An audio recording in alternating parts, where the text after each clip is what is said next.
Откажани преговорите меѓу САД и Иран, кои требаше да се одржат денеска во Швајцарија.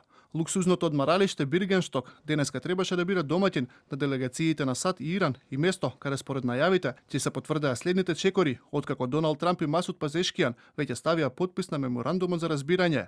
Кога и дали ќе се одржи нова средба, останува непознато. Швајцарија останува подготвена да посредува во тие разговори, а соодветните подготвителни активности продолжуваат. И од Белата куќа потврдија дека потпредседателот на САД, иако беше најавено, нема да отпатува за Швајцарија. Плановите за престојните технички разговори се уште не се финализирани.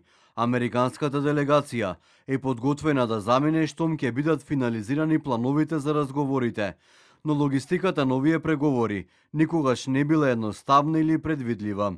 Претходно, иранските власти порачаа дека нема потреба од средба, имајќи во предвид дека председателите на двете држави веќе го потпишаа меморандумот. Сепак, главниот преговарач на Техеран предупреди дека нема да прифатат никакво нарушување на спогодбата. Во случај на неискрен пристап, прекршување на договорот и прекомерни барања од спротивната страна, нема да се двумиме да нанесеме силен и решителен одговор на противникот. Тие еднаш беа поразени за време на војната. Ако сакаат повторно да тргнат по тој пат, ќе добијат уште посилен удар. А откако четворица израелски војници загинаа во судирот со Хезболах, министерот за национална безбедност на Израел Итамар Бен Гвир порача дека целиот Либан треба да гори. Со сета почит кон американците, но Израел мора да биде јасен знак на светот дека крвта на нашите синови, безбедноста на нашите граѓани не смеа да бидат препуштени на случајноста.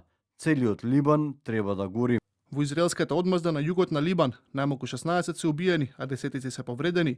Спасувачките екипи обвинуваат дека постојано со цел на напади, додека се обидуваат да најдат преживеани под урнатините.